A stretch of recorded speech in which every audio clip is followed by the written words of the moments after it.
J'aimerais dire ce matin à quelqu'un qu'il y a plus que le président de la République. Il y a des rencontres que l'on fait qui bouleversent notre vie, mais il y a une rencontre, et ça c'est la meilleure des rencontres, que si on fait cette rencontre, ça bouleverse totalement notre vie, mais surtout notre éternité. Merci au Seigneur aussi pour ta propre vie, parce que si tu n'étais pas là ce matin, peut-être que cette parole serait annoncée aux chaises ou même au vent qui est en train de passer. Ce matin, je vous propose 2 textes, je dirais 3. Le premier texte, nous allons le lire dans Jérémie chapitre 17, verset 9. Le deuxième texte, nous le lirons dans Amos chapitre 4, le verset 12. Et pour le besoin de la cause, j'aimerais qu'on puisse lire le verset 12 et le verset 13. Donc, le deuxième texte, c'est Amos 4, 12. Et le troisième texte, c'est Amos 4, 12 et 13. Jérémie 17, 9.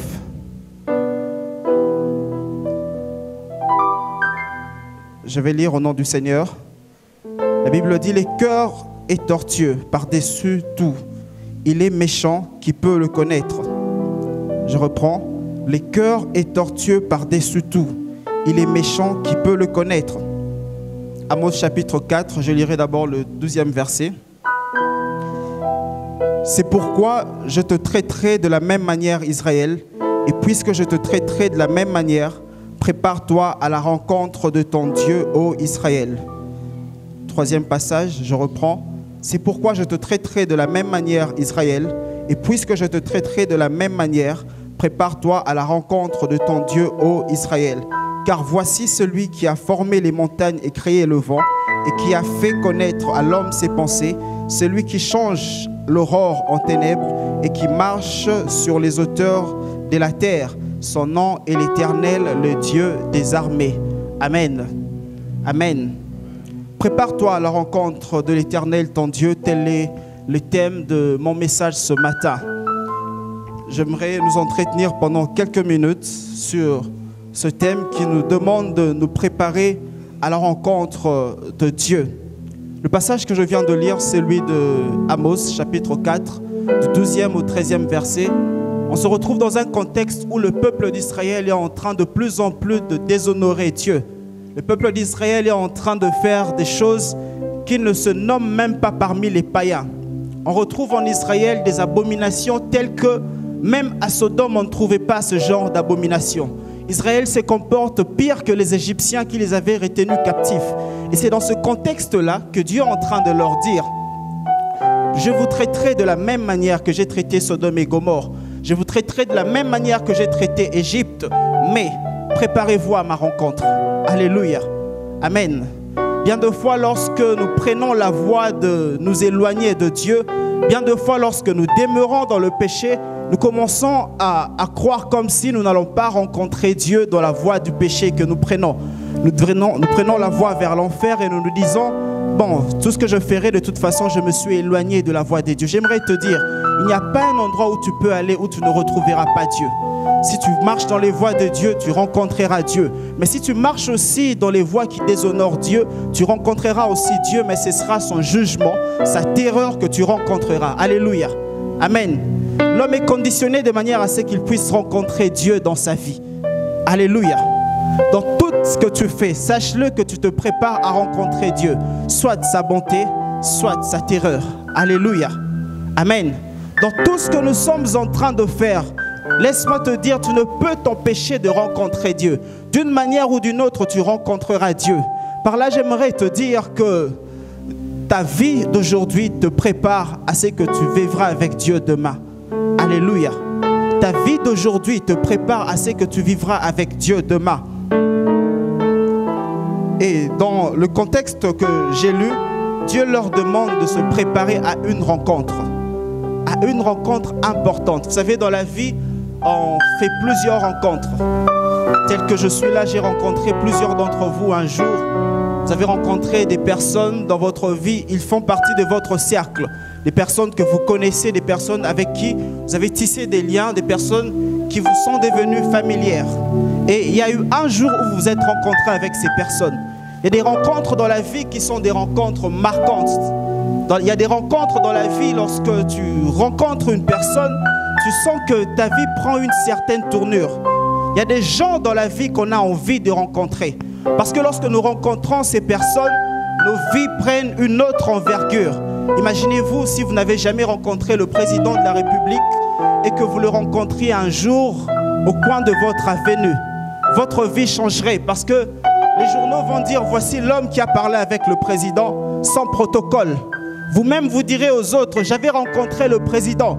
Et même vous pouvez gagner des marchés dans votre travail rien que parce que vous avez parlé au président. Des hommes viendront vers vous parce que vous avez parlé au président. Certaines personnes vous verront d'une autre manière parce que vous n'avez parlé qu'au président. Alléluia. J'aimerais dire ce matin à quelqu'un qu'il y a plus que le président de la République.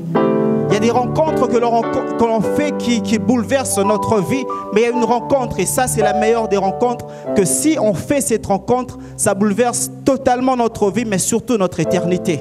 Alléluia. Amen. Cette rencontre, c'est avec Dieu. La rencontre que l'on fait avec Dieu bouleverse non seulement notre présent, mais aussi notre lendemain, mais beaucoup plus notre éternité. Alléluia. Amen. Et comme le peuple d'Israël autrefois, aujourd'hui aussi, Dieu nous demande à nous préparer à sa rencontre. Qu'on le veuille ou pas, comme je l'ai dit, il arrivera un moment où nous devons rencontrer Dieu. Lorsque je parle de rencontrer Dieu, quelqu'un me poserait la question, n'est-ce pas que Dieu est omniprésent? N'est-ce pas que Dieu est là avec nous à tout moment? Comment est-ce que nous rencontrerions une personne avec qui nous sommes déjà en contact? Alléluia. Amen. Le contexte dans lequel on parle de rencontre ici, c'est le fait où Dieu vient se manifester d'une autre manière pour t'emmener soit à une nouvelle dimension, soit il se révèle à toi d'une autre manière, soit il te permet de connaître une autre révélation de ta propre personne. Alléluia. C'est ce qu'on appelle rencontrer Dieu. Lorsque Dieu vient te rencontrer, attends-toi à une nouvelle dimension dans ta vie. Lorsque Dieu vient te rencontrer, attends-toi à connaître Dieu dans une autre révélation. Lorsque Dieu vient te rencontrer, attends-toi à ce que tu puisses te voir dans une autre dimension qu'avant tu ne te voyais pas. Est-ce que je parle à quelqu'un ce matin? Ma prière est que Dieu te rencontre alors que je suis en train de te parler de ces choses. Alors, avant d'évoluer, puisqu'on parle de rencontre, j'aimerais établir un principe et dégager certaines zones d'ombre. Lorsque je suis en train de parler de rencontre et que je dis que c'est Dieu qui nous visite, vous allez voir certaines fois nous disons que nous avons rencontré Dieu. Plusieurs fois, on dit aussi que Dieu nous a rencontrés. Il y a une nuance entre le fait que Dieu nous rencontre et lorsque nous rencontrons Dieu. Alléluia. Lorsque je viens rencontrer Dieu, il est possible que je ne le voie pas. Alléluia. Il est possible qu'en cherchant à voir Dieu, je puisse voir son ombre, mais je n'ai pas vu Dieu. Est-ce que je parle à quelqu'un? Lorsque je viens rencontrer Dieu, il est possible que je me trompe parce que je suis un homme, que je aie affaire à un autre esprit, que j'ai affaire à une idole et que ce ne soit pas Dieu. L'homme est limité dans sa manière de rechercher Dieu. L'homme est limité par sa manière à chercher à rencontrer Dieu. Pourquoi? Parce que l'homme ne peut voir Dieu qu'à la limite de sa connaissance ou de sa révélation. Alléluia. Voilà pourquoi plusieurs religions cherchent à rencontrer Dieu, mais ils ne peuvent pas. Plusieurs personnes font des jeûnes, des prières. Plusieurs personnes se retirent dans des montagnes pour chercher à trouver Dieu, mais ils ne le trouvent pas. Pourquoi? Parce que c'est Dieu qui vient vers nous. Alléluia. C'est Dieu qui vient vers nous. Lorsque Dieu vient te rencontrer, tu es sur sa trajectoire et il ne va pas te rater. Est-ce que je parle à quelqu'un? Lorsque Dieu vient sur ta trajectoire, c'est qu'il t'a ciblé, tu es candidat à sa rencontre dans les jours qui sont en train de venir. Et lorsque je parle de rencontre avec Dieu, j'aimerais qu'on ait à l'esprit que je parle du fait que Dieu vient nous rencontrer. Alléluia. Dieu vient nous rencontrer.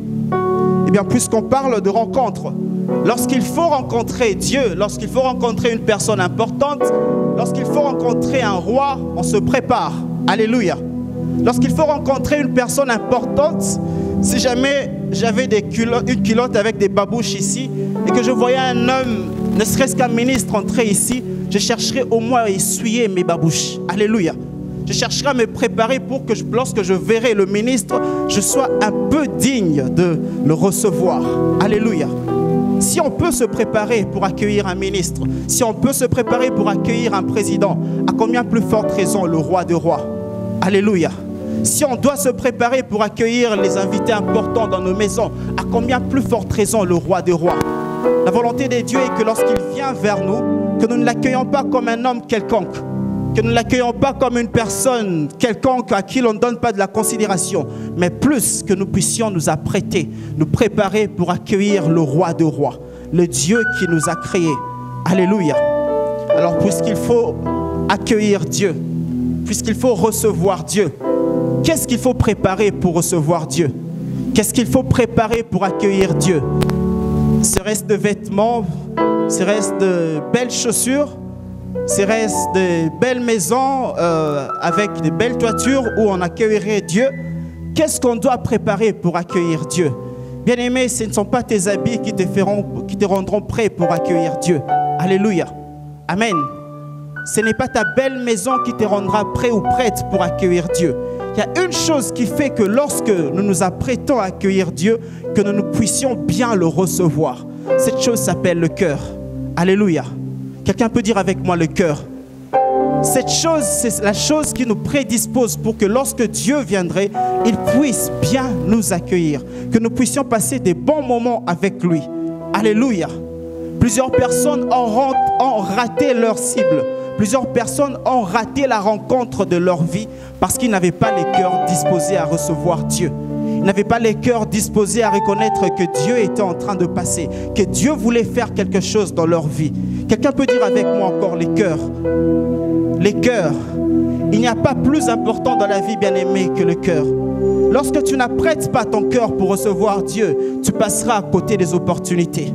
Lorsque tu n'apprêtes pas ton cœur pour recevoir Dieu, tu rateras certainement ta destinée.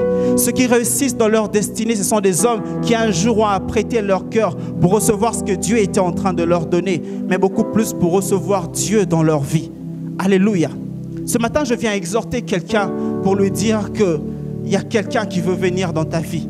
Il y a quelqu'un qui frappe à la porte de ton cœur. Il veut entrer. Et si tu ne disposes pas ton cœur, il est possible que tu ne vives pas le vrai bonheur que Dieu avait prévu pour toi.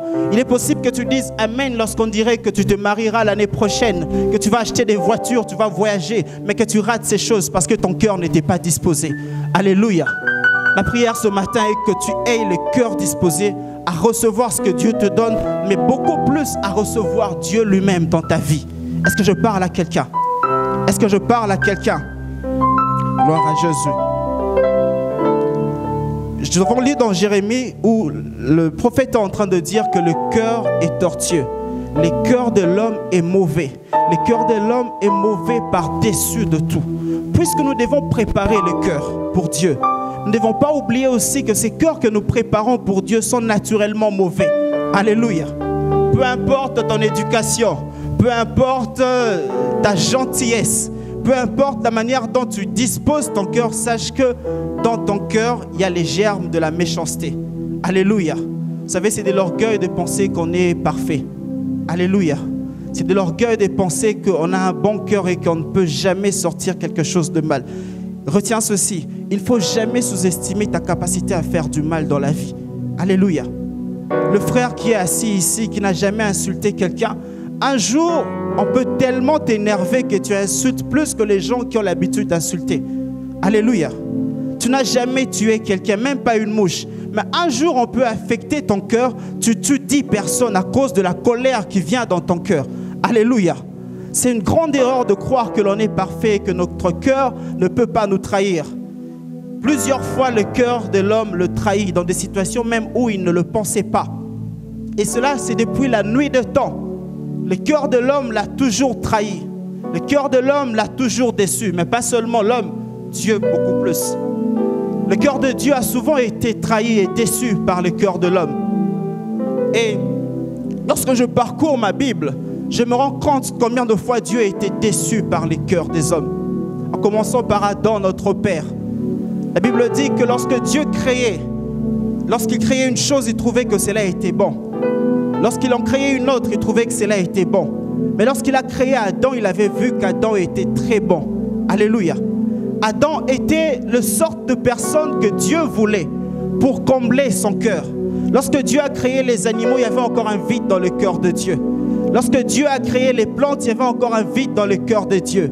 Adam était l'homme que Dieu avait créé à son image, à sa ressemblance, pour combler son cœur. Depuis tout ce temps, avec les animaux, Dieu n'avait pas d'amis. Depuis tout ce temps, avec tout ce que Dieu avait fait, il n'avait pas d'amis. Dieu avait trouvé un ami en Adam. Dieu avait trouvé une personne qui lui ressemblait, quelqu'un avec qui il pouvait parler. Voilà pourquoi il le visitait dans le jardin d'Éden. Mais Adam, l'homme qui devait combler le cœur de Dieu, Adam, l'homme qui devait combler le cœur de Dieu pour que Dieu vive à la perfection une intimité avec quelqu'un d'autre, cet homme a trahi le cœur de Dieu, a déçu le cœur de Dieu. Pour une chose, pour le péché. Alléluia.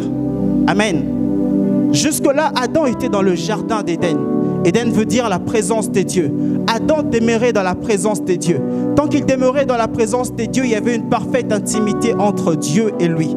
Mais le jour où Adam a désobéi à Dieu, que le péché est entré dans sa vie, cet homme-là qui était l'intime de Dieu, cet homme qui rencontrait Dieu chaque jour, s'est caché, s'est éloigné de Dieu. Et à partir de là, Dieu a été déçu. Alléluia. Dieu cherchait un cœur. Dieu cherchait le cœur d'Adam pour combler son vide. Mais malheureusement, Adam a déçu Dieu à cause du péché. Et cela nous enseigne une chose, c'est qu'on peut avoir une vie d'intimité, mais rater notre vie avec Dieu à cause du péché. Alléluia. Amen. Dans cette génération, il est difficile de parler du péché, mais il faut qu'on en parle. Alléluia. Amen. Est-ce que je parle à quelqu'un? Certainement que tu te dis que ces choses ne m'intéressent pas. Moi, je suis chrétien. Mais laisse-moi te dire que le péché nous concerne tous. Le péché frappe à la porte des cœurs de chacun d'entre nous. Et puisque nous sommes sujets à des tentations, puisque demain ou après-demain, le diable peut te pousser à pécher à l'image d'Adam, nous devons apprendre une chose, que le péché n'est pas loin de nous et nous devons faire attention. Pourquoi? Parce que lorsque tu laisses le péché entrer dans ton cœur, tu t'éloignes de Dieu et tu abîmes l'intimité que tu as avec Dieu. Alléluia. Tu déçois Dieu et tu rates l'opportunité de ta vie. Vous savez, aujourd'hui, plusieurs dans cette humanité ne connaissent pas le bonheur rien qu'à cause du péché d'Adam. Le monde était parfait. L'homme pouvait rester avec le lion. L'homme pouvait entrer dans l'eau et jouer avec le crocodile. Mais cela n'est pas le cas lorsque nous voyons le lion aujourd'hui. Nous fuyons tous. Alléluia. Amen. Il y a eu disharmonie dans le monde à cause du péché d'un seul homme. Ce matin, j'aimerais dire à quelqu'un qu'à cause d'un seul péché, tu peux gâcher la destinée de toute une génération. Alléluia. À cause d'un moment de plaisir, tu peux gâcher la destinée de tout un pays. J'aimerais que tu n'oublies pas que tel que tu es là, tu portes la destinée d'une nation. Alléluia. Il y a des nations qui dépendent de toi. Il y a des tribus qui dépendent de toi. Il y a tout un genre qui dépend de toi. Imagine-toi que tu sois la première femme qui devienne présidente des États-Unis. Alléluia. Amen. Cela est possible aujourd'hui.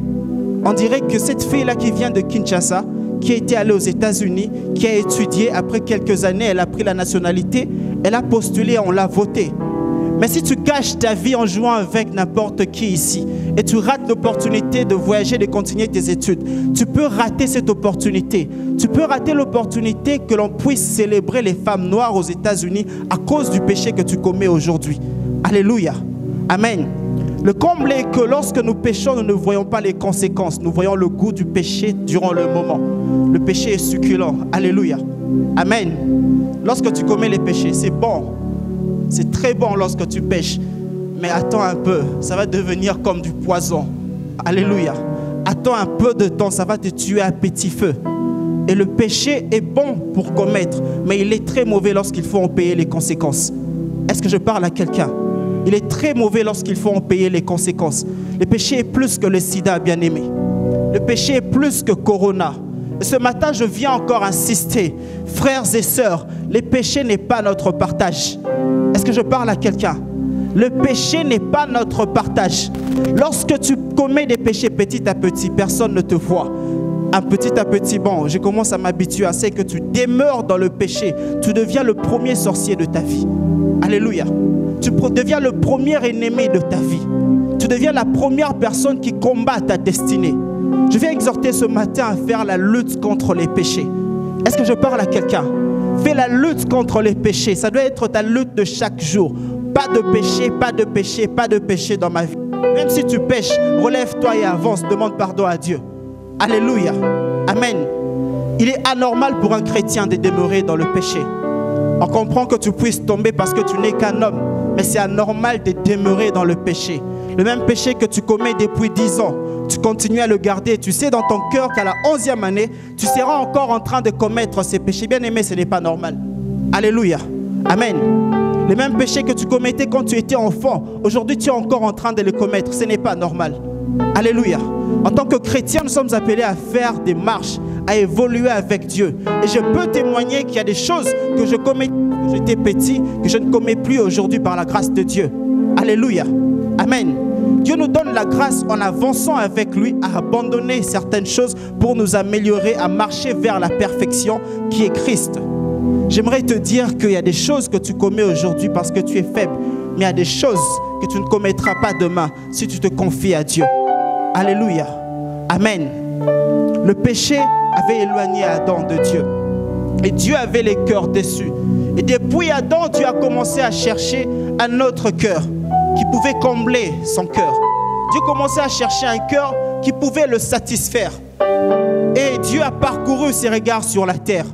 Parmi les enfants d'Adam, il n'y avait pas un qui pouvait satisfaire le cœur de Dieu. Plusieurs générations sont passées, plusieurs sont morts, mais ces gens-là ne pouvaient satisfaire le cœur de Dieu jusqu'à ce que Dieu puisse voir un homme qui s'appelait Enoch. Quelqu'un peut dire avec moi Enoch? Est-ce que tu peux bien dire Enoch? Nous allons lire ça dans Genèse chapitre 5, le verset 22 à la maison. La Bible dit que Enoch marchait devant Dieu, mais dans les voies de Dieu. Enoch était un homme juste. Enoch recherchait Dieu de tout son cœur. La quête d'Enoch, c'était de connaître Dieu, mais Dieu dans ses profondeurs. La volonté d'Enoch était de connaître de plus en plus Dieu, de faire la joie de Dieu. Lorsque vous faites une étude biblique, vous allez vous rendre compte que lorsqu'Enoch naissait, Adam était encore en vie. Alléluia. Alléluia. Lorsque Enoch grandissait, Adam était encore en vie. Ça, c'est moi qui le dis. Il est possible que Enoch ait demandé à son arrière-grand-père quelle était ta relation avec Dieu. Et certainement qu'Enoch a été choqué par les belles choses qu'Adam lui avait dites. Il a commencé à chercher Dieu davantage. Il a cru que le Dieu qu'avait perdu mon grand-père, je pouvais le retrouver. Et la Bible dit qu'Enoch a tellement cherché Dieu, Enoch a tellement marché avec Dieu qu'il a été enlevé. Le problème d'Enoch, comme je l'ai dit, il a cherché Dieu seul. Et désormais, Dieu était encore déçu. Parce qu'il cherchait un homme pour satisfaire son cœur. Il cherchait un cœur qui allait communier en perfection avec lui. Et lorsque Dieu a jeté encore ses regards après avoir enlevé Enoch, les générations se sont passées. Dieu a attendu jusqu'à ce que la génération des derniers enfants d'Enoch meure pour qu'il puisse apporter le déluge. Alléluia. Mais lorsqu'il faisait ça, il cherchait un cœur parce que les cœurs des hommes étaient tellement corrompus que Dieu devait effacer la race humaine sur la terre. Mais il y a eu un homme qui a plu à Dieu à cause de sa justice. Cet homme s'appelait Noé. Quelqu'un peut dire avec moi Noé? Genèse chapitre 6, le verset 9. Noé était un homme juste, un homme droit. En son temps, il marchait avec Dieu dans la justice et dans la droiture alors que tout le monde était corrompu. On dit même que le monde était tellement corrompu que les hommes étaient capables de connaître des animaux. En ce temps-là, les hommes se connaissaient entre eux, les femmes entre elles. Il y avait de telles abominations que Dieu s'était décidé d'effacer la race humaine sur la terre. Mais pendant que les autres péchaient, Noé lui gardait sa constance, il était juste. Alléluia. Amen. Alléluia. Bien-aimé, lorsque tu pratiques la justice, tu te fais un ami de Dieu. Et tu rencontreras souvent Dieu à cause de la justice que tu pratiques. Alléluia. Amen. Au-delà du fait que tu viens à l'église, c'est bien. Au-delà du fait que tu pries, c'est bien. Au-delà du fait que tu sais parler en langue, c'est bien. Mais je te rappelle, frères et sœurs, le fait que tu pratiques la justice, tu deviendras ami de Dieu et de temps en temps, Dieu te visitera à cause de la pratique de la justice. Lorsque je parle de la pratique de la justice, ne cherchez pas loin. Je parle d'un cœur intègre. Alléluia. Amen. Je parle d'un cœur intègre. La volonté de Dieu est que nous ayons des cœurs intègres. Intègre veut dire conforme à l'original, droit, correct. Alléluia. La volonté de Dieu est que les chrétiens soient corrects, que les chrétiens soient droits, que nous marchions sur les voies de Dieu. Comme Christ a vécu, nous sommes appelés à vivre. Frère, si tu dois corrompre parce que tu dois nourrir tes enfants, tu as un problème. Alléluia. Alléluia. Amen. Si tu dois chercher des magouilles pour que tu trouves du boulot ou donner ton corps, tu as un problème. La volonté de Dieu est que tu pratiques la justice, que tu manques des choses à cause de son nom. Alléluia. Mais ne t'en fais pas, parce que tu as manqué des choses à cause de son nom, il t'en donnera beaucoup plus. Alléluia. Amen. Lorsque l'on regarde aujourd'hui combien la corruption est en train de remplir le monde, on comprend une chose, que c'est la cupidité des cœurs des hommes qui les pousse à tomber dans ces choses. Si seulement tu avais patienté un peu, peut-être que Dieu allait te donner meilleur que ce que tu gagnes aujourd'hui. Alléluia. Amen. Plusieurs ont eu 10 et se sont satisfaits de 10 alors que Dieu voulait leur donner 1000. Alléluia. À cause de la précipitation, ils ont touché 10. Et ils sont contents d'avoir 10 alors que Dieu voulait leur donner des millions. Bien-aimé, ta patience te payera un jour. Pratique la justice. Accepte de dormir affamé. Accepte que dans votre maison, vous ne mangez que le riz avec de l'huile. Mais à cause de la justice. Accepte de garder ton corps. De refuser que n'importe qui ne touche à ton corps. À cause de la justice de Dieu. Dieu récompense la justice. Alléluia. Amen. Et dans ce contexte où la justice devient rare dans ce monde, nous sommes appelés à témoigner plus qu'avant de la justice au monde. Que le monde sache qu'on peut vivre en étant juste. Alléluia. Au-delà du fait qu'il y a beaucoup de gens qui corrompent aujourd'hui, il y a beaucoup de gens qui se vautrent dans les péchés, savez-vous que plusieurs personnes ne peuvent pas venir à Jésus parce qu'ils ne trouvent pas le modèle. Alléluia. Ils se disent, bon, si j'abandonne ma corruption, comment je vais vivre? Ils n'ont pas vu des gens qui vivent sans corruption. Et ils ne peuvent pas abandonner la corruption. Mais si toi, tu milites et tu commences à témoigner que moi, j'ai réussi l'université sans donner un franc à un assistant. Alléluia. Tu créeras 100 autres étudiants qui vont étudier sans corruption. Alléluia. Si tu dis que moi, dans cette banque, j'ai travaillé par le dur labeur et je priais, Dieu m'a fait grâce. Je n'ai pas donné mon corps au directeur. Toutes les stagiaires qui viendront te prendront comme exemple et ne donneront pas leur corps au directeur. C'est à cause de toi. Alléluia. Si la justice ne se répand pas encore dans cette génération, c'est parce que les justes ne témoignent pas de la justice. Les justes ne pratiquent pas la justice. J'aimerais que tu puisses pratiquer la justice, que ta justice soit un témoignage. Et plusieurs qui viendront après toi se souviendront qu'il y avait un homme qui était intègre. Et moi aussi, je peux vivre comme lui. Alléluia. Amen. Alléluia. Aujourd'hui, nous pouvons faire des choses parce que nous avons le témoignage de Noé. Dieu a effacé la race humaine, mais il a gardé la famille de Noé à cause de sa justice. Noé était un homme juste.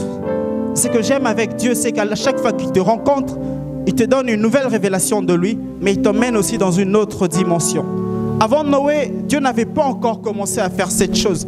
Mais lorsque Dieu rencontre Noé et qu'il remarque sa justice, Dieu fait entrer Noé dans une nouvelle dimension. Dieu fait alliance avec Noé. Dieu fait une alliance perpétuelle. C'est à partir de Noé que l'on peut commencer à compter des alliances perpétuelles. Dieu dit que aussi longtemps que la terre subsistera, la loi de la semaille et de la moisson persistera. Alléluia. Alléluia. Dieu donne même un signe qu'il y aurait l'arc-en-ciel. Aujourd'hui, lorsqu'on voit un arc-en-ciel, on se souvient que Dieu avait dit qu'il ne détruirait pas le monde une fois de plus. Alléluia. Amen. Parce que Noé avait rencontré Dieu, il a accédé à une autre dimension, à une autre révélation, mais il a accédé aussi à une alliance. Plusieurs fois, lorsque les hommes ont rencontré Dieu et que Dieu les a rencontrés, Dieu a scellé cette rencontre par des alliances. Alléluia. Dieu a scellé cette rencontre par des alliances. Et ce que j'aime avec Dieu, lorsqu'il fait alliance avec toi, il se rassure lui-même assez que personne ne touche à cette alliance. Alléluia. Amen. Mais cet homme Noé qui avait fait une alliance avec Dieu, lui aussi comme Adam, lui aussi comme Enoch avait un problème. La Bible dit après les déluges, lorsqu'ils sortirent de l'arche, Noé a fait une chose, il a pris du vin. D'abord il a planté la vigne, ensuite il a pris du vin. Il a pris du vin, il s'est enivré, il a quitté sa tente. En quittant sa tente, Noé a commis un péché. Il a maudit sa postérité. Alléluia. Il a maudit sa postérité. j'ai les cœurs choqués. Comment Noé ne pouvait pas se dire que c'est mon sang que je suis en train de maudire? Et lorsque vous faites encore une étude biblique, vous allez voir que Noé a vécu plus de 300 ans après les déluges. Donc plus de 300 ans, il a vécu avec son fils qu'il avait vu nu, mais il a aussi vécu avec les petits-enfants des petits-enfants de ses enfants. Donc lorsqu'il les voyait, il regardait, il disait race de maudits. Vous allez vivre la malédiction. Alléluia. Durant 300 ans, il a fermé son cœur. Durant 300 ans, Noé n'a pas changé d'avis. Lorsqu'il le regardait, il savait que ceux-ci vont mal finir. Parce que leur père, je l'avais maudit un jour. Alléluia. Noé était juste. Il pratiquait la justice devant Dieu. Mais il a gardé son cœur pendant 300 ans. Alléluia. Amen. Ceci nous interpelle, bien-aimés. Au-delà de la bonté que nous pouvons avoir, il y a des fois où nous devenons tellement durs que nous faisons rater à notre postérité ou même à nous-mêmes la voie de la destinée. Alléluia. Amen.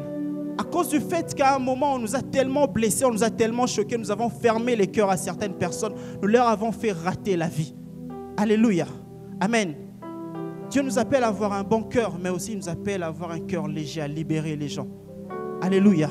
La rancune n'est pas une bonne chose. La rancune n'a pas de place pour le cœur d'un enfant de Dieu. Noé a vécu 300 ans, il y a rancune. 300 ans. Il regardait des enfants naître et naître. Et lorsqu'il mourait, il savait comment il les laissait. J'aurais voulu qu'il ajoute une autre parole pour bénir les pauvres enfants qui n'avaient rien fait. Mais Noé a gardé ça dans son cœur. Et il est mort laissant ses enfants maudits. Et la race de l'enfant que Noé avait maudit jusqu'à aujourd'hui connaît des problèmes. Alléluia. Amen. Alléluia. Et Dieu était déçu par cela. Après avoir laissé Noé, il cherchait encore un autre cœur. Il cherchait un cœur pour le satisfaire. Un cœur pour remplir son cœur. Un cœur qui allait parler le même langage que lui. Dieu a cherché, il n'a pas trouvé. Des générations sont passées, Dieu n'a pas trouvé. Jusqu'à ce que Dieu voie encore un autre homme. Un homme qui avait des bonnes dispositions. Mais il vivait dans la maison d'un idolâtre. Cet homme s'appelait Abraham. Quelqu'un peut dire avec moi Abraham? Genèse chapitre 12. Vous pouvez lire tout le chapitre. Mais on s'intéresse plus au premier jusqu'au 3e verset. Dieu avait demandé à Abraham de quitter la maison de son père. Dieu avait demandé à Abraham de sortir de sa zone de confort pour aller vers là où Dieu l'attendait. Parce que Dieu avait des bénédictions à donner à Abraham. Parce que Dieu avait vu le cœur d'Abraham. Il se disait que je pouvais donner à cette personne des choses qui allaient bénir toute l'humanité. Parce que Dieu cherchait des cœurs. Dieu cherchait des cœurs et dans toutes les générations passées, Dieu ne trouvait pas de cœur. Et lorsque Dieu a vu Abraham, il a vu un homme qui avait tout quitté pour lui. Il s'est dit ça, c'est un homme obéissant. Je peux marcher avec lui. Je peux parler le même langage avec lui. Nous pouvons vivre une vie d'intimité ensemble. Mais le problème d'Abraham aussi, notre frère Abraham, notre père Abraham, c'est que Abraham, bien qu'il avait obéi à Dieu, bien qu'il a cru en Dieu, bien qu'il a marché avec Dieu contre toute espérance, Abraham s'est précipité pour avoir la bénédiction que Dieu lui avait promise. Alléluia. Amen. Abraham s'est précipité pour toucher à la bénédiction que Dieu lui avait promise. Abraham a recouru aux pratiques de la maison de son père alors qu'il avait déjà quitté la maison de son père. Le problème d'Abraham, c'est que c'était un homme qui écoutait Dieu. Et à cause du fait qu'il écoutait Dieu, Dieu était satisfait de ce genre de cœur. Un cœur obéissant qui sait écouter Dieu. Mais il y a eu un jour où Abraham a écouté la voix de Sarah. Alléluia. Amen. Et c'est le jour où Abraham a écouté la voix de Sarah que Abraham s'est permis de connaître une autre femme et Ismaël est venu plus tôt. Alléluia. Amen. Et aujourd'hui, bien-aimés, la race qui sort d'Ismaël crée des problèmes aux enfants d'Abraham jusqu'aujourd'hui. Alléluia. La race qui sort d'Ismaël combat la race qui sort d'Isaac. Jusqu'aujourd'hui. On définit cette race comme étant plus les personnes qui sont dans le monde arabe et beaucoup plus les musulmans. Cette race bien-aimée nous cause énormément de problèmes. Pourquoi? Parce qu'un jour, Abraham s'était précipité. Il n'avait pas attendu le temps de Dieu, mais surtout il avait entendu la voix de Sarah. Alléluia. Quelqu'un a dit un jour que la personne la plus appropriée pour te prodiguer les meilleurs conseils peut un jour te donner les pires conseils de la vie. Alléluia. Amen. La personne la plus appropriée pour te prodiguer les meilleurs conseils de la vie, peut un jour te prodiguer un conseil qui peut te conduire à la mort. Alléluia. Il n'y a pas meilleur conseiller que le Saint-Esprit. Lorsque tu es habitué à écouter la voix de Dieu, garde tes oreilles à écouter la voix de Dieu. Ne te dis pas, Dieu ne parle pas, que je vais trouver une autre solution. Bien-aimé, attends. Il y a un temps où Dieu parle. Il y a un temps où Dieu permet assez que le temps passe, que tu crois comme si Dieu ne va plus parler. Mais il sait, même après avoir clôturé, il peut encore créer une opportunité pour qu'il parle encore. Alléluia. Amen. Si tu es habitué à écouter Dieu, tu t'es marié parce que tu avais écouté Dieu. Tu travailles parce que tu avais écouté Dieu. Tu as eu des enfants parce que tu avais écouté Dieu. Pour élever Dieu, tu veux écouter les hommes. Alléluia. Amen. Alléluia. Tu as élevé tes enfants parce que tu as écouté Dieu. Dieu t'a dit, tu dois emmener tes enfants à telle école. Ils doivent avoir telle éducation. Maintenant, pour qu'ils puissent voyager un jour, tu dois écouter un homme riche qui ne connaît même pas Dieu. Alléluia. Si tu as été habitué à écouter Dieu, reste dans la voie de Dieu. Une troisième voie entre Dieu et toi conduira à la mort. Alléluia. Ne permets pas une troisième voie entre ton intimité avec Dieu d'entrer dans votre histoire. Ne laisse pas une personne parler en dehors de Dieu. Si une personne te conseillera, que ses conseils retournent à Dieu et que Dieu l'agrée, ainsi donc accepte-le. Si Dieu n'a pas agréé les conseils d'un homme, ne le prends pas. Alléluia. Peu importe son autorité sur toi, parce que ça peut te conduire à la mort. Ça peut te conduire à l'échec. Le meilleur des conseillers, comme je l'ai dit, c'est le Saint-Esprit. Abraham avait écouté Sarah, bien que c'était sa compagne, mais ça lui a créé des problèmes.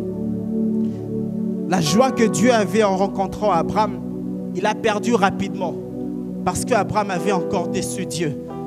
La race d'Ismaël créait des problèmes et Dieu cherchait encore un autre cœur. Comme je l'ai dit au départ, le problème de Dieu, c'était de retrouver un cœur qui allait le satisfaire, un cœur qui allait vivre en parfaite harmonie avec lui.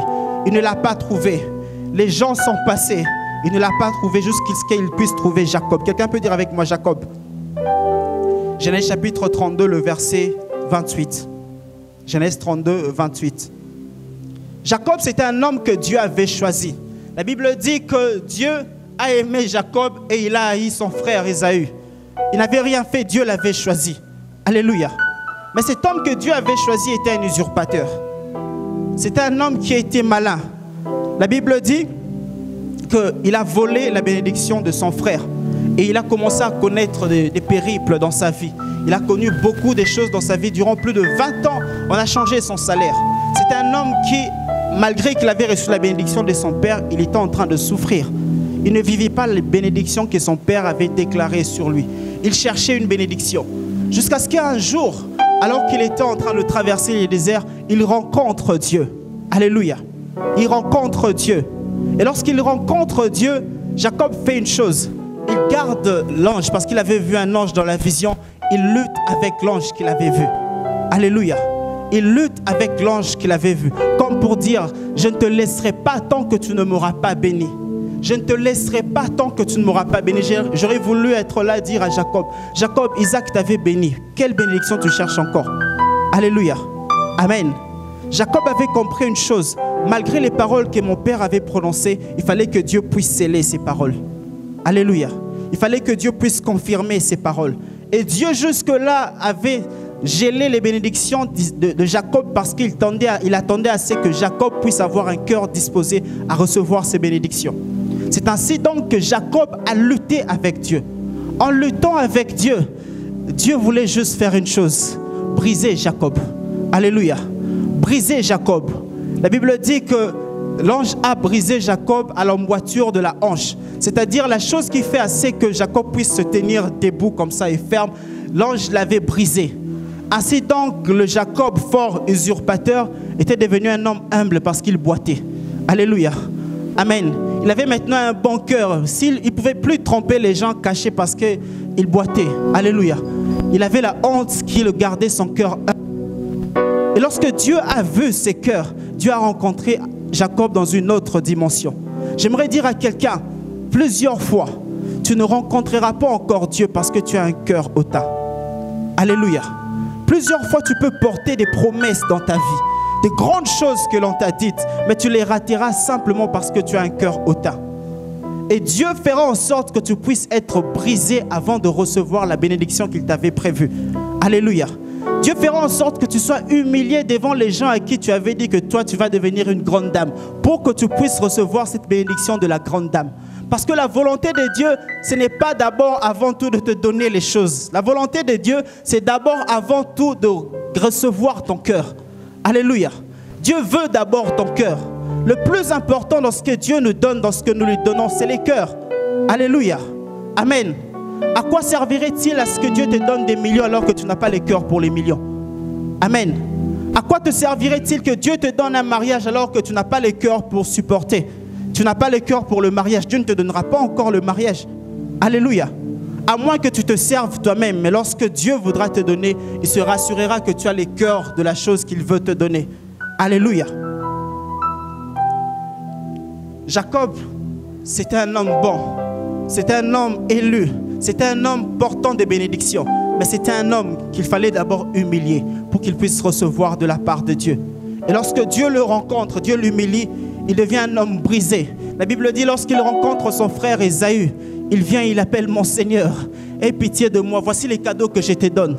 Mais je me dis, je me mets à la place d'Ésaü. Bon, Ésaü pouvait peut-être se fâcher, mais lorsqu'il a regardé le Jacob boitant, il a eu pitié de lui.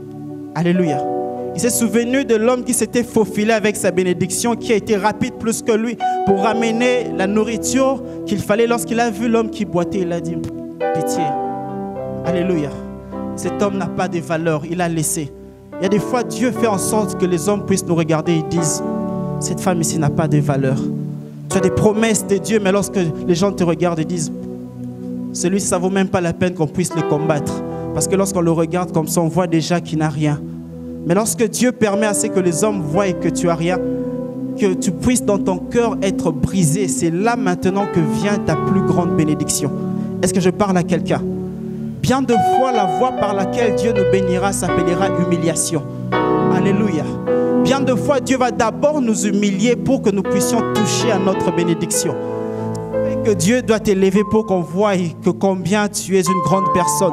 Pour qu'on voie combien tu as été appelé à des grandes choses. Mais souvent, bien souvent, ça c'est la méthode de Dieu. Il nous humiliera devant les hommes qui n'en valaient même pas la peine.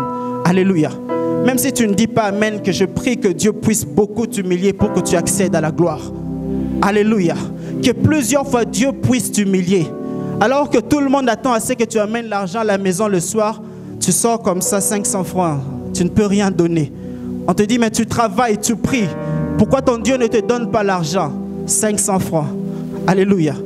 Dieu permet qu'ils voient 500 francs pour que demain, lorsqu'ils verront 500 $, 500 000, ils puissent témoigner de la gloire de ton Dieu. Mais aussi que toi, tu puisses avoir un cœur humble. Alléluia. Amen. Mais Jacob, cet homme qui avait plu à Dieu, avait aussi un problème. Le problème de Jacob, c'était quoi? Dieu lui a plusieurs fois accordé d'autres opportunités. Entre guillemets, j'appelle ça des secondes chances. Plusieurs fois, Dieu a donné à Jacob des opportunités. Dieu a, entre quelque sorte, fermé les yeux à certains de ses péchés. Il avait volé la bénédiction de l'autre. Mais Dieu l'a aimé quand même. Il était chez Laban lorsqu'il a fui. Il a rencontré Dieu. Il a combattu avec Dieu. Dieu l'a supporté. Mais lorsque Jacob, l'un de ses enfants, couche avec l'une de ses concubines, lorsque Jacob apprend que ses enfants vont combattre une autre nation, Jacob manifeste sa colère. Il ne donne pas une seconde chance à ses enfants. Alléluia. Amen. Lui à qui Dieu avait fait grâce, il n'a pas voulu faire grâce à ses enfants. Alléluia. Amen. Quelqu'un a dit un jour, si la loi nous fait comprendre combien nous devons craindre Dieu, la grâce nous rend plus responsables face à la loi de Dieu. Alléluia. Lorsque tu as reçu la grâce de Dieu, tu es appelé à donner aussi cette grâce aux autres. Amen. Alléluia.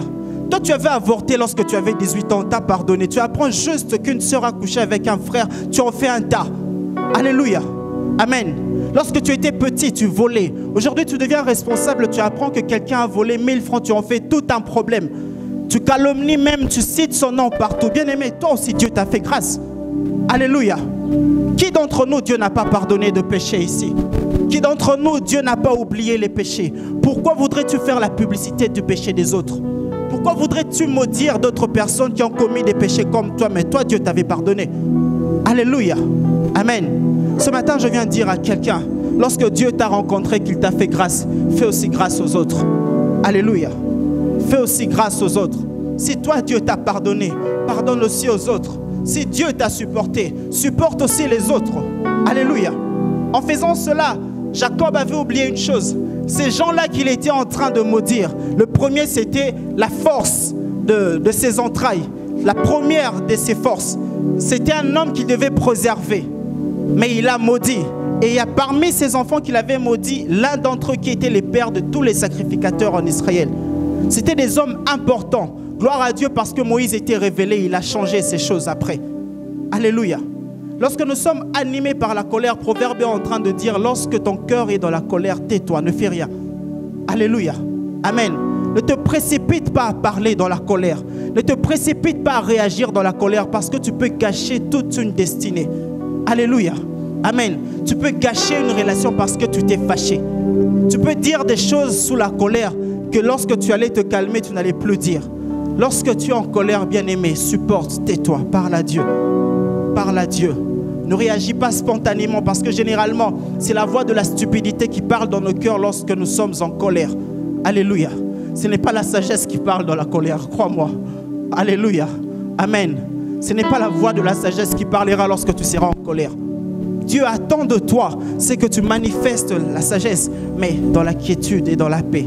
Supporte, attends que la plaie de la colère passe. Ainsi donc tu pourrais réagir et parler. Alléluia. Amen. C'est Dieu. Et Dieu a encore cherché quelqu'un. Dieu ne trouvait personne. Dieu a vu, après des générations, un homme qui a été élevé en Égypte, mais qui avait un bon cœur. Il n'aimait pas assez qu'on puisse toucher les autres. Il n'aimait pas assez que les autres puissent s'ouvrir à son côté. Et Dieu a pris cet homme dans le buisson ardent. Il lui a parlé, cet homme s'appelait Moïse. Il lui a parlé, il lui a dit, je te ferai les sauveurs de mon peuple. Et lorsque Moïse marche avec Dieu, la Bible dit que Moïse était devenu un ami avec Dieu. Il parlait avec Dieu comme un homme parle à son ami. Alléluia. Moïse était un intime à Dieu. Et Dieu avait trouvé un bon cœur. Un cœur qui ne supportait pas la douleur des autres. Mais Moïse encore a eu un problème. Moïse a eu un problème. Souvenez-vous, j'ai dit dans Jérémie que le cœur de l'homme est mauvais, il est tortueux. Il peut être bon aujourd'hui, mauvais demain. Alléluia. Mauvais aujourd'hui, bon demain. Le cœur de l'homme est tortueux, il n'emprunte pas une seule voie. Moïse, l'homme qui était l'ami de Dieu. Moïse, l'homme des grands miracles. L'homme qui était l'intime de Dieu. Lorsqu'il est arrivé à un moment où le peuple lui a mis la pression, le peuple lui a demandé de l'eau, alors que le peuple avait déjà mangé la manne, l'écaille. Moïse, Dieu lui a demandé de parler au rocher pour que l'eau puisse sortir. Moïse a frappé le rocher. Alléluia. Il a fait ça sous l'impulsion de la colère. Il a fait ça sous l'impulsion du fait qu'il voulait leur démontrer qu'ils avaient exagéré. Alléluia. Il n'était pas encore déjà arrivé une fois que tu dis à quelqu'un, tu as exagéré, il faut seulement que je te parle. Tu as exagéré aujourd'hui, je dois te montrer que trop c'est trop. Alléluia. Amen. Avec Dieu, trop c'est trop, c'est pas un bon langage. Alléluia. Alléluia. Lorsque trop c'est trop arrive, confie-toi à Dieu. Ne réagis pas lorsque trop c'est trop. C'est mauvais de réagir lorsque trop c'est trop. Moïse, peut-être qu'il se disait qu'il n'avait rien fait de mal, mais il ne savait pas les conséquences de ce qu'il avait fait. Dans le plan de Dieu, le rocher ne devait pas être frappé. Parce que l'agneau de Dieu avait déjà été immolé. Alléluia. Amen. Il ne devrait pas. Ce que Moïse devait faire, c'était de parler au rocher. Et l'agneau immolé allait faire couler l'eau, le sang. C'était déjà fait depuis les temps anciens. En faisant ça, il a perturbé le programme de Dieu. Alléluia. Parce que lorsque tu sers Dieu bien-aimé, ta vie est une prophétie. Est-ce que je parle à quelqu'un? Tout ce que tu es en train de faire peut devenir une leçon pour les générations futures. Alléluia. Tout ce que tu es en train de faire peut devenir une leçon pour les gens qui sont autour de toi. Toi, tu ne sauras pas, tu vas te fâcher, tu vas te disputer avec ta femme, mais les gens vont voir que le prophète s'était disputé avec sa femme. Alléluia. Et tu enseigneras la leçon qu'un prophète peut se disputer avec sa femme. Alléluia. D'où viendrait un grand problème? Bien-aimé, lorsque trop c'est trop, ne réagis pas non plus. Garde ton cœur, supporte, attends que le temps vienne. où Dieu te permettra de réagir ou de parler. Fais les choses sous l'impulsion de Dieu et non sous la pression des hommes. Alléluia. Fais toujours les choses sous l'impulsion de Dieu et non sous la pression des hommes. Ne laisse pas les hommes te dire « Okokisi 35 ans, Obala Mukolonini ». Alléluia. On t'a tellement parlé, on t'a tellement donné les jetons et tu choisis n'importe qui. Alléluia. Amen. Tu peux rater ta destinée parce que Dieu donne le mariage encore à des filles qui ont 39 ans et elles ont des enfants et elles vivent heureuses. Dieu le fait. Alléluia. Amen. Tu as fait 10 ans de chômage. Pourquoi tu ne volerais pas? Bien aimé, je connais des gens qui ont fait 20 ans de chômage et Dieu les a récompensés aujourd'hui. Et ils mènent une vie meilleure que ceux qui ont trouvé le travail à la première année de la sortie de l'université. Alléluia. Amen. Alléluia. Faisons confiance en Dieu. Fais confiance au Dieu que tu as rencontré. Fais confiance au Dieu que tu sais entendre. Fais confiance au Dieu qui conduit tes pas. À cause de cette chose-là, Moïse avait déçu le cœur de Dieu. Moïse, c'est un homme bon, c'est un homme avec un bon cœur, mais qui n'avait pas un cœur parfait. Moïse n'est pas entré dans Canaan à cause de cela. Il a conduit le peuple, mais lui n'est pas entré. Vous voyez, les gens comme Moïse, ce sont des gens qui connaissent le Dieu de la montagne, mais qui oublient que Dieu peut se manifester aussi dans la vallée. Alléluia. Amen. Moïse connaît le Dieu des temps forts, parce qu'il a passé 40 jours et 40 nuits dans la présence de Dieu. Lorsqu'il descendait, son visage resplendissait. Moïse avait oublié que même dans les moments ordinaires, Dieu peut aussi se manifester. Alléluia. Je suis sûr que si Moïse avait reconnu le Dieu de la montagne, il n'allait pas agir dans la colère. Alléluia. Chers serviteurs de Dieu, chères servantes de Dieu, chrétiens, chrétiennes, n'oublie pas le Dieu que tu connais dans les temps forts. C'est le même Dieu qui est dans les routes. Alléluia. C'est le même Dieu qui est dans les banques lorsqu'on t'énerve. C'est le même Dieu qui est au marché. C'est le même Dieu qui est dans ton bureau. Alléluia. Le même Dieu qui se manifeste ici à l'église peut aussi se manifester au bureau. Fais confiance à Dieu. Est-ce que je parle à quelqu'un? Fais confiance à Dieu. Il peut agir. Il peut faire taire la voix de ceux qui se moquent de toi. Il peut faire taire la voix de ceux qui te combattent. Fais confiance en Dieu. À cause de la désobéissance de Moïse, alors qu'il devait parler au rocher, Moïse a raté une opportunité. Celui de conduire le peuple jusqu'à ce qu'il entre avec eux à Canaan. À cause de cela, encore une fois, Dieu était tellement déçu. Il s'est dit, peut-être qu'il devait arrêter de chercher des cœurs. Il a cherché, les générations sont passées, jusqu'à ce qu'il voie encore un autre homme. Il était petit comme ça, mais c'était un bel homme. Alléluia. Il parlait aussi bien. Son nom était David. David, c'était un homme dont la Bible dit qu'il avait les cœurs selon Dieu. Il avait les cœurs pour Dieu. Le cœur de David plaisait à Dieu. Alléluia. Lorsque je lis ma Bible, je me rends compte que David n'a pas commencé à plaire à Dieu après avoir fait des choses en tant que roi. C'était un cœur prédisposé. C'était un cœur qui était depuis longtemps prédisposé à faire des bonnes choses pour Dieu. Mais le bon David, malgré son bon cœur, avait aussi un problème. Le problème de David, c'est qu'il était complaisant et qu'il avait un faible pour les péchés sexuels. Alléluia. Il avait un faible pour les péchés sexuels. Il avait une forte convoitise pour les femmes. Et rien que cette chose-là lui a fait connaître beaucoup de tourments. Alléluia. Rien que cette chose-là lui a fait connaître beaucoup de tourments. Cet homme dont on dit qu'il avait le cœur selon que Dieu le voulait. Comment est-ce qu'il a pu décevoir Dieu? À cause des femmes, simplement. Ne pouvait-il pas se passer de ces femmes? Du reste, il avait déjà plusieurs femmes. Mais David avait toujours les cœurs poussés à faire quelquefois certaines choses qui étaient en train de blesser le cœur de Dieu. Alléluia. C'est vrai qu'il s'est repenti après avoir couché avec la femme d'Uri. Mais le désordre est entré dans la vie de David, dans la famille de David, dans la maison de David, après ces choses. Alléluia. Amen. Quelqu'un m'a dit un jour, lorsque tu vois une personne faible, avec une forte convoitise par rapport au sexe, dis-toi qu'il a d'autres convoitises aussi qui sont rattachées à cela. Alléluia. Dis-toi que certainement c'est un homme orgueilleux. Dis-toi certainement que c'est un menteur. Dis-toi certainement que c'est un homme qui aime aussi l'argent. Parce que les péchés sexuels, généralement, c'est un péché qui rassemble plusieurs autres péchés. Alléluia. Amen. L'ami de Dieu, l'homme selon les cœurs de Dieu, avait un problème. Il était faible. Il était faible devant les femmes. J'aimerais dire, bien-aimé, c'est normal d'être faible. Alléluia. La Bible ne dit-elle pas que la chair est faible, mais l'esprit est bien disposé. Et généralement, les impudiques aiment bien la partie A de ce passage. Alléluia. La chair est faible, mais annule la première partie. L'esprit est bien disposé. Alléluia. L'esprit est bien disposé. Ce qui veut dire que tu peux bien disposer ton esprit pour résister aux tentations du diable. Alléluia. Amen. Tu peux bien disposer ton esprit pour fermer les yeux lorsque le diable te tente. Tu peux bien disposer ton esprit pour dire non aux sollicitations du diable, aux sollicitations de l'impudicité. Alléluia. Amen. J'aimerais dire à quelqu'un, fais confiance en Dieu. Dis à Dieu, Seigneur, je peux résister. Seigneur, je peux abandonner ce péché qui me tourmentait autrefois. Tu peux le faire. Tu peux le faire, bien-aimé. Alléluia. Amen. Alléluia. Quelqu'un d'autre m'a dit un jour que devant le sexe, tout le monde est faible. Alléluia.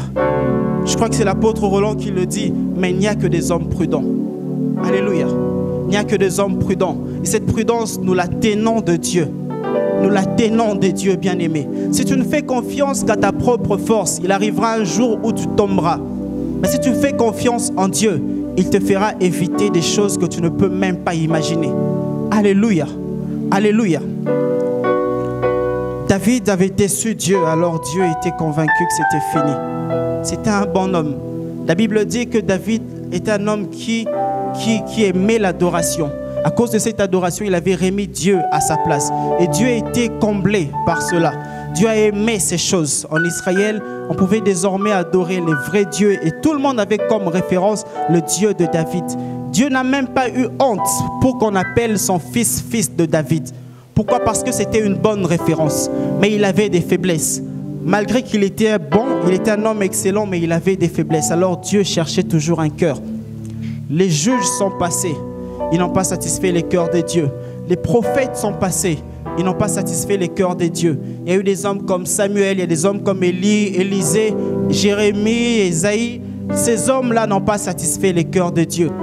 Et Dieu était déçu. Il avait déjà fermé ses yeux sur la terre.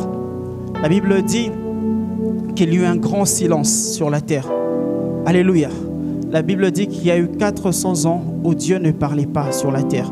Alors Dieu a regardé au ciel pour chercher à savoir qui allait combler son cœur. Et lorsque je vais dans l'Apocalypse, la Bible dit qu'il y eut silence dans les cieux et sur la terre. Dieu cherchait où est les cœurs qui allaient me satisfaire. Il n'y en avait pas. Même au ciel, il n'y avait pas des anges qui pouvaient satisfaire le cœur de Dieu. Ici sur la terre, il n'y en avait pas. Jusqu'à ce que l'Apocalypse me dise une chose. Quelqu'un vient, se présente, me dise à Dieu, Seigneur, me voici, envoie-moi. Alléluia. Cette personne, c'était l'agneau immolé de Dieu. Alléluia. Il a dit à Dieu, Père, envoie-moi. Je suis là. Le cœur que tu as cherché sur la terre, le cœur que tu cherches au ciel, il est là, envoie-moi.